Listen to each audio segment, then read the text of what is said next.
Saudi আরবের জেদ্দায় অনুষ্ঠিত হয়েছে ইসলামী সহযোগিতা সংস্থা OICর বিশেষ পররাষ্ট্রমন্ত্রী পর্যায়ের বৈঠক।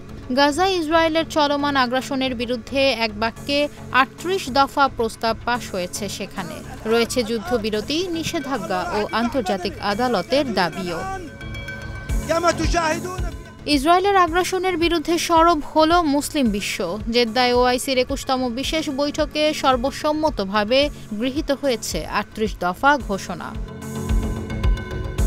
এতে ইসরায়েলি প্রধানমন্ত্রী নেতানিয়াহুর গ্রেটার ইসরায়েল পরিকল্পনাকে আন্তর্জাতিক আইন ও জাতিসংঘ সনদের সরাসরি লঙ্ঘন হিসেবে আখ্যা দেওয়া হয়। পূর্ব জেরুজালেমে নতুন বসতি নির্মাণকে অবৈধ উল্লেখ করে বলা হয়, এটি দুই রাষ্ট্রভিত্তিক সমাধানের পথে বড় বাধা।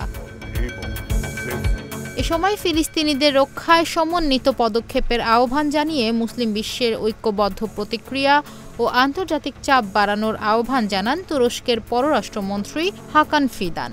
গাজায় অবিলম্বে এবং স্থায়ী যুদ্ধবিরতি ও ইসরায়েলি সেনাবাহিনীর সম্পূর্ণ প্রত্যাহারের আহ্বান জানান OICর মহাসচিব হিসেইন ব্রাহিম তাহা।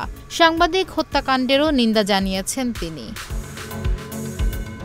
এছাড়া পররাষ্ট্র মন্ত্রীদের এই বৈঠকে OIC সদস্য রাষ্ট্রগুলোকে ইসরায়েলের বিরুদ্ধে নিষেধাজ্ঞা, অস্ত্র সরবরাহ স্থগিত, ICC মামলায় সহায়তা ও জাতিসংঘে ইসরায়েলের সদস্যপদ পুনর্বিবেচনার আহ্বান জানানো হয়েছে।